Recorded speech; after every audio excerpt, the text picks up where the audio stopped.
Baik, shalom Bapak Ibu yang terkasih dalam nama Tuhan Yesus Kristus. Kita akan mereaction video TikTok secara random. Dan nanti dalam video ini ada beberapa video yang mungkin dari sumber yang sama. Salah satunya seperti dari akun Eliezer Tarigan. Dan ada juga yang lain-lainnya.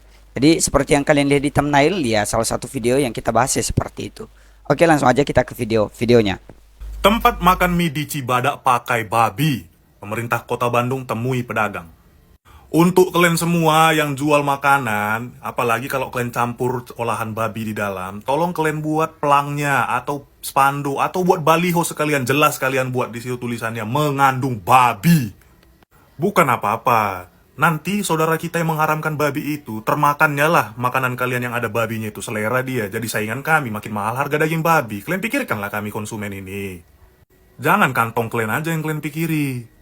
Saya itu sangat heran kalau di salah satu tempat makan kemudian mereka menyajikan makanan seperti babi dan itu dianggap haram dari khususnya agama Islam ya. Sedangkan di Indonesia ini kan ada orang yang ya maksudnya makan daging babi gitu loh. Dan itu kan khusus harusnya. Apakah perlu dikasih pelang besar-besar seperti yang dibilang sama Bang Eliezer ini?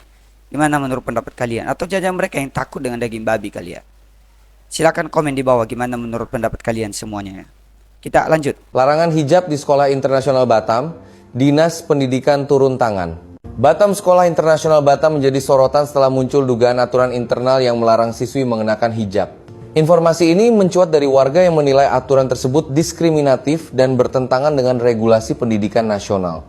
Upaya konfirmasi awak media pada 11 Desember 2025 terhambat karena pihak sekolah menolak memberikan keterangan tanpa janji temu resmi. Pertanyaan melalui WhatsApp juga tidak direspons hingga berita ini dipublikasikan. Dinas Pendidikan Kota Batam langsung merespons cepat setelah kabar tersebut mencuat. Kepala Dinas Pendidikan, Hendrik Aulan, menegaskan bahwa pihaknya akan turun langsung ke sekolah untuk memeriksa kebenaran dugaan tersebut. Kami akan segera mengecek ke sekolah tersebut dan meminta klarifikasi. Jika benar ada larangan hijab, tentu itu tidak sesuai aturan dan tidak boleh terjadi di sekolah manapun di Batam, tegas Hendrik Aulan.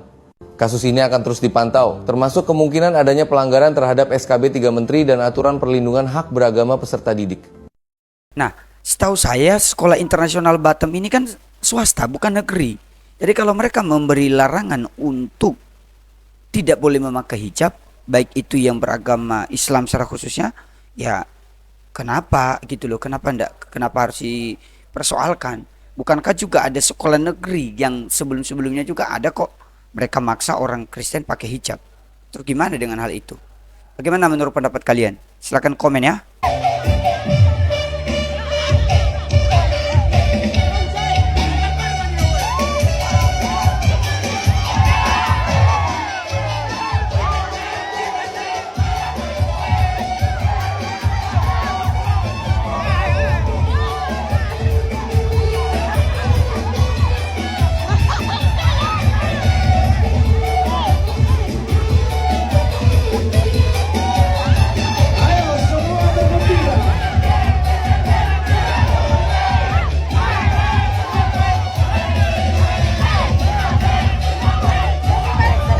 Wah, ini semoga nanti musik ini tidak kena copyright ya. Tapi ini mereka sepertinya di pesta, tapi justru musiknya Jingle Bells. Oke, kita lanjut. Pemerintah memutuskan membangun ulang pondok pesantren Al-Kozini Sidoarjo, Jawa Timur dengan menggunakan anggaran pendapatan belanja negara senilai 125,3 miliar. Nikmat yang mana lagi yang ingin kau dustakan? Ada gereja sudah punya IMB, masyarakat demo minta IMB-nya dicabut. Ada sekolah negeri beberapa ruang kelasnya ambruk sampai sekarang belum ada berita akan dibangun. Ada pula kasus kebakaran Teradron. Pemiliknya auto dijadikan tersangka. Sedangkan ponpes ini bukan milik negara. IMB-nya pun tidak jelas. Pemiliknya belum tentu jadi tersangka. Tapi dibangun oleh negara. Adil banget kan? Wah, ini terkait ponpes itu. Tapi heran juga ya, kalau perbandingannya banyak tempat lain yang justru memerlukan IMB tapi bukannya itu justru dibangun, dipercepat, tapi kenapa yang seperti ini cepat dibangun? Jadi saya setuju dengan usul Pak sama Bang Eliezer ini. Pondok pesantren milik pribadi di Sidoarjo yang roboh kini dibangun lagi pakai uang rakyat Indonesia sebesar 125 miliar rupiah. Rumah ibadahmu nggak bisa dibangun, padahal udah punya IMB dan bangun pakai duit sendiri. Atau rumah sekolahmu ambruk, tapi nggak dibangun sama negara. Mana main? Kayak ginilah baru main. Menewaskan 60-an orang, tapi pemilik tak jadi tersangka. Tak punya IMB, tapi dibangun oleh negara senilai 125 miliar.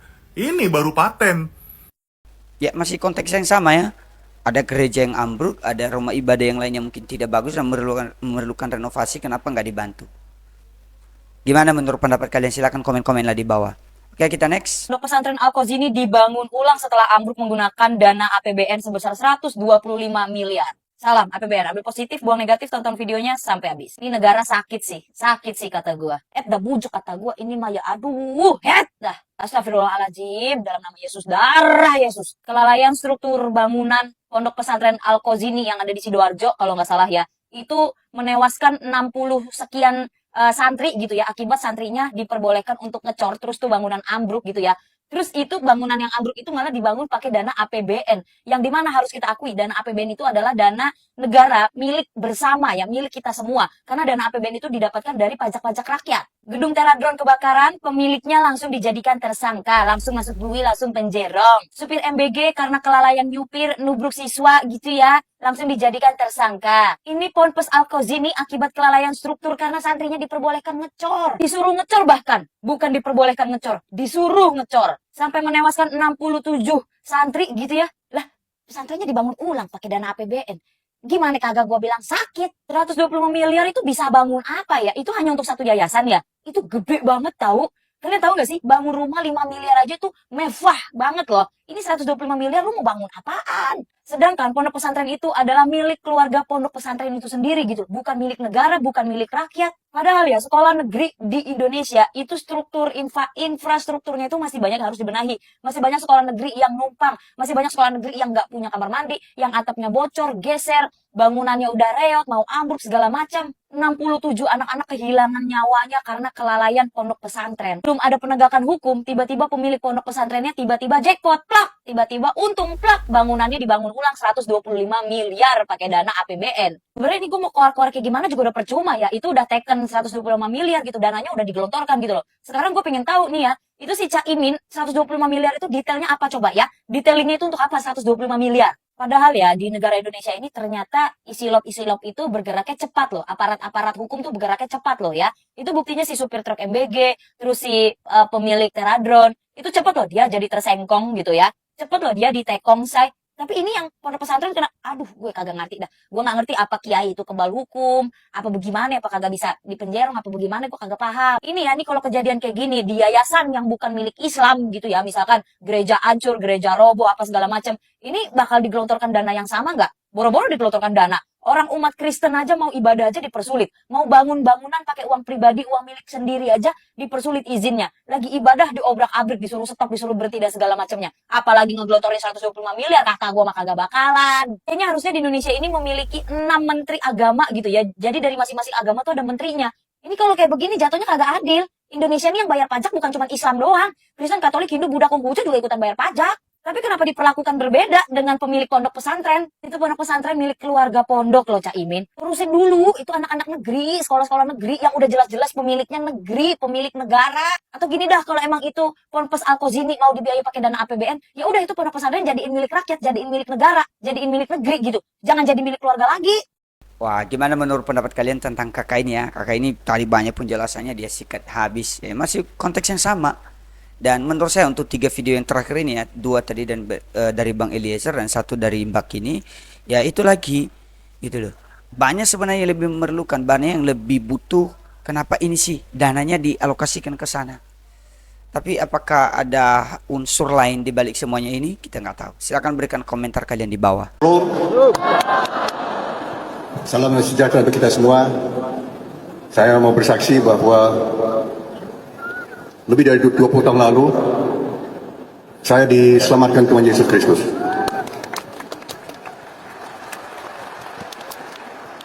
Dan setelah itu banyak kejadian-kejadian yang saya kira tidak lain daripada mujizat. Waktu itu saya alami yang namanya krisis moneter, krisis ekonomi yang melanda dan menimpa negara kita. Saya di antara 1.700 pengusaha yang kena musibah ekonomi dan saya hampir bangkrut. Saya hampir bangkrut. Hutang saya ratusan juta dolar. Saya terpaksa harus menjual banyak aset saya dan perusahaan saya untuk melunasi hutang. Dan waktu itu ada jalan buntu, tapi saya bisa dikatakan bahwa sesungguhnya saya diselamatkan dengan Tuhan Yesus Kristus. Amin. Tuhan Yesus Kristus adalah kebenaran. Firman-Nya adalah kebenaran. Dan banyak kejadian-kejadian yang saya bersaksi yang memperkuat iman saya. Mungkin satu kejadian ya, saya bisa cerita. Tahun 2005, saya tinggal di luar negeri. Saya tinggal di London, ibu kota Inggris. Saya punya usaha di beberapa negara, di Amerika, di Azerbaijan, di Kazakhstan. Waktu itu ada bencana alam di Amerika, di kota New Orleans. Ratusan ribu warga New Orleans kena musibah banjir yang seperti kita alami di Sumatera Utara, di Aceh dan Sumatera Barat. Ratusan ribu orang Amerika jadi pengungsi. Dan saya membantu sebagian mereka dengan uang dan ada bantuan lainnya. Saya bantu melalui kantor saya di Texas, di kota yang namanya Houston, Texas. Saya punya kantor cukup besar. Dan melalui kantor saya membantu pengungsi-pengungsi dari New Orleans. Satu ketika, saya lagi kerja di rumah, di ruang kerja saya tiba-tiba berpikir, gimana orang-orang yang kita bantu, apakah mereka perlu bantuan? So saya telepon ke kantor saya di Texas. Saya bicara dengan kepala kantor saya, orang Amerika, kulit putih, dia manajer saya. Namanya April, bahasa Indonesia April. Mungkin dia lahir bulan April, saya nggak tahu. So saya bertanya, April, how are the people that we're helping? Are they okay? Gimana orang-orang kita bantu? Mereka sehat? Mereka okay? Kita bantu dengan berbagai macam selimut, tempat tidur, pakaian, uang, makanan kita bantu. So dia tanya sama saya, Mr. Hashim, what do you have in mind? Mr. Hashim, Anda lagi berpikir apa? Bagaimana? April, saya jawab, kalau perlu mereka bantuan, saya mau bantu. Mr. Hashim mau bantu berapa? Dengan berupa apa? Saya bilang berupa uang. Kita bantu. Mr. Hashim, how much do you want to help? Oke, saya kira sekarang kita bantu yang $50,000. Saya dapat angka $50,000. Oke, Mr. Hashim, saya akan tanya sama gereja. Kita bantu lewat gereja. Namanya KT Christian Missionaries, itu di Texas. 5 menit kemudian, April telepon kembali. Mr. Hashim, a miracle just happened. Ada terjadi mujizat. What is it? Apa yang terjadi? Mr. Hashim, I asked Fawn, namanya perempuan yang urus itu namanya Fawn. I asked Fawn, my chairman just called me. Pimpinan saya baru telepon, Hashim, telepon dari London, menawarkan bantuan kalau kalian perlu. Nangis, si Fawn mulai nangis. Berapa Mr. Hashim menawarkan kalau perlu, ya hari ini kita bisa kasih bantuan $50,000. Si Fawn, perempuan itu mulai menangis. Dia bilang ke April, kami sudah berdoa dan berdoa terus. Berdoa ke Tuhan Yesus. Karena kami kehabisan uang. Kami berdoa untuk $35,000. Kita perlu $35,000. Dan pimpinanmu menawarkan $50,000. Bisa paham ya? Ini mujizat. Saya orang Indonesia, tinggal di Inggris, dapat penghasilan dari ladang minyak saya di Kazakhstan, Azerbaijan, dan Amerika. Bisa membantu orang miskin banyak yang mengungsi dari New Orleans ke Texas. Dan mereka meminta bantuan $35.000. Tuhan Yesus menjawab dengan $50.000.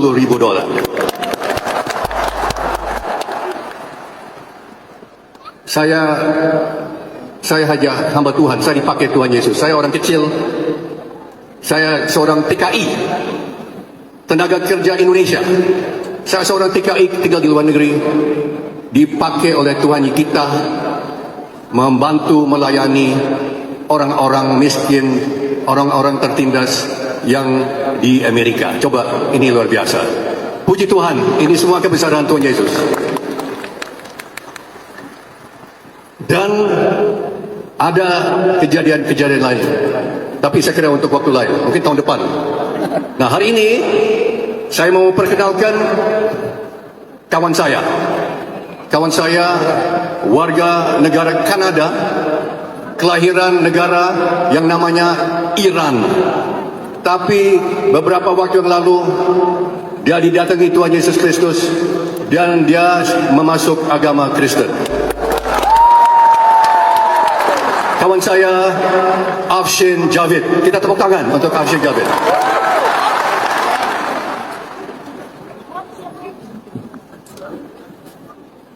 I want to say hello to every one of you. Halo semuanya. Hello Indonesia. Halo Indonesia. The blessing of the Lord be upon you, Indonesia. Berkat Tuhan melimpah buat Indonesia. This is the day that the Lord has made. Ini harinya Tuhan. This is the day that the Lord has made. Hari ini harinya Tuhan. And we must expect great things. Mari kita harapkan hal-hal yang besar. I want to tell you a little bit of my story. Saya mau cerita mengenai kisah saya. Of course, if you want, you can go on YouTube and watch the whole testimony. Ada di YouTube kesaksian saya. But I want to tell you a part of my own story. Ini bagian dari kisah saya. I was born to a Muslim family. Saya lahir dari agama lain. And I was working for an organization that is recognized in the world as terrorists. Saya bekerja di suatu organisasi yang dikenal sebagai teroris. And I wanted to go to United States to do bad things. Dan saya mau ke Amerika melakukan hal-hal yang jahat. But in 1989, I was arrested in Malaysia having 30 passports.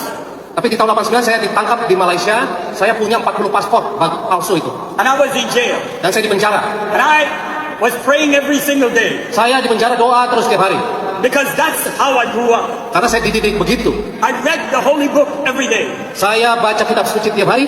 I had memorized 2/3 of the book. Saya ingat buku itu 2/3-nya saya ingat.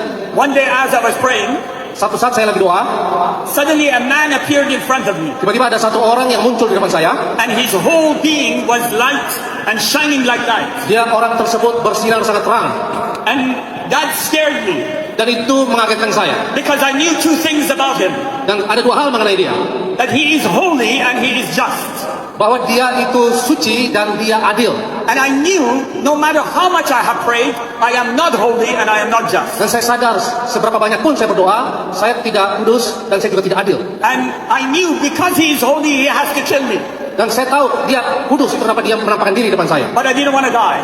Tapi saya tidak mau mati, karena saya takut dia akan membunuh saya. So I ran to the corner of the room, Dan saya lari ke ujung kamar, held my head in my arms, dan saya lindungi kepala saya. and asked, forgive me, forgive me, forgive me. Dan saya minta ampun kepada sosok tersebut. Because I had heard God is forgiving and merciful. Karena saya dengar Tuhan Maha Pengampun Penyayang. But I had never seen an example of His mercy or forgiveness. Tapi saya nggak pernah melihat contoh dari belas kasihan dan pengampunannya. I was taught that you have to die, wait for the day of judgment, then you will know if you are forgiven. Saya diajarkan saya harus mati dulu, tunggu hari penghakiman, baru dapat pengampunan. But I needed forgiveness that day. Tapi saya dapatkan pengampunan hari itu. And I didn't think He will forgive me. Tapi saya tidak pikir saya akan diampuni. As I was repeating and shouting, forgive me, Saya berteriak, ampuni saya. I was completely hopeless. Dan saya nggak ada harapan lagi. But I felt a touch on my shoulder, Dan saya merasa ada sentuhan di pundak. and He says to me, I forgive you. Dan orang ini bilang, aku ampuni engkau. And His voice pierced my soul. Dan hadiratnya itu menembus jiwa saya.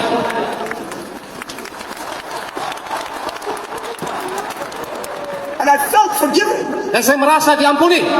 And I didn't understand this. Dan saya tidak mengerti hal itu. I said only God can forgive. Saya pikir hanya Tuhan yang dapat mengampuni. This is definitely God, Dan ini pasti Tuhan. but this is not the God I studied about. Tapi ini bukan Tuhan yang saya pelajari. So I said, who are you that forgives me and I feel forgiven today? Saya tanya kepada sosok tersebut, siapakah engkau yang mengampuni saya dan membuat saya merasa diampuni? And he said, I am the way, the truth, and the life. Dan dia katakan, akulah jalan, kebenaran, dan hidup. But I didn't understand. Tapi saya nggak ngerti.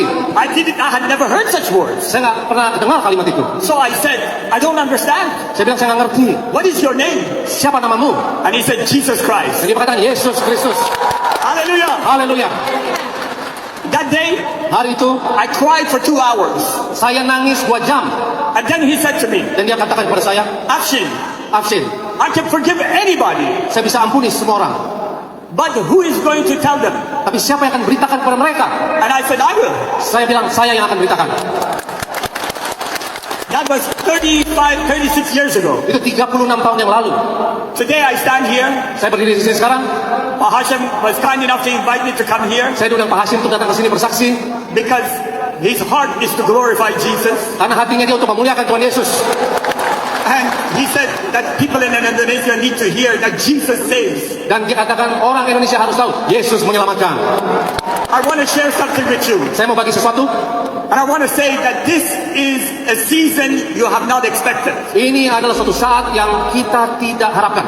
God is doing something great in Indonesia. Tuhan akan lakukan hal-hal besar bagi Indonesia. For about 15 years, I have prayed for Indonesia to see the revival of Jesus Christ. 15 tahun saya berdoa agar Indonesia mengalami kebangunan rohani untuk kemuliaan Tuhan Yesus. And God has set everything for such a time as this. Dan Tuhan sudah persiapkan untuk saat seperti ini. But I am surprised Tapi saya kaget because I see Christians divided. karena saya melihat orang Kristen terbelah. They are divided by doctrines and everything else. Terbelah oleh doktrin dan hal-hal yang lain. But God wants the body of Christ to be united. Tapi Tuhan mau tubuh Yesus bersatu. He wants every one of them to be together and lift the name of Jesus Dia Christ. mau kita semua bersatu memuliakan Tuhan Yesus. Because He is worthy. Karena dia layak. And I tell you this, if Indonesia prays, Karena kalau Indonesia memuji Tuhan, if Indonesian Christians pray together in unity, kalau orang Indonesia bersatu berdoa bersama, if Indonesian Christians stop complaining kalau orang Kristen Indonesia berhenti komplain and they just pray dan mereka hanya berdoa, and open their mouth and bless this nation, membuka mulut dan berseru memberkati bangsa, God will open the gates of heaven Tuhan akan buka pintu gerbang surga, and pour out the blessing that belongs to curahkan Indonesia. berkatnya bagi Indonesia, And Indonesia will change. dan Indonesia diberkati Tuhan. Let's call Him Mari berseru kepada Tuhan to do His thing. untuk melakukan hal yang besar. So let's say together, Mari berdoa bersama. Jesus, Katakan bersama, Yesus, together, Jesus, bersama Yesus, change Indonesia, ubah Indonesia, bless Indonesia, berkati Indonesia, in Jesus' name. dalam nama Yesus. Let's go. Amin. Luar biasa ya dari Pak Mr. Hashim ini, dia betul menyampaikan apa yang jadi unek-uneknya lewat momen Natal ini ya. Dan tadi kan dia juga bersaksi gitu loh. Itu luar biasa banget teman-teman, karena tidak semua pejabat seperti ini. Ya kalau ada yang komen ada motivasi lain ya itu terserah. Tapi yang penting bagi saya ya dia mengutarakan hal yang baik dan benar bagi saya. Gitu. Luar biasa bukan? Karena belum tentu ada seperti dia. Oke, baik Bapak Ibu, demikian aja video kita kali ini. Tuhan Yesus memberkati kita semua. Sampai jumpa kembali. Shalom.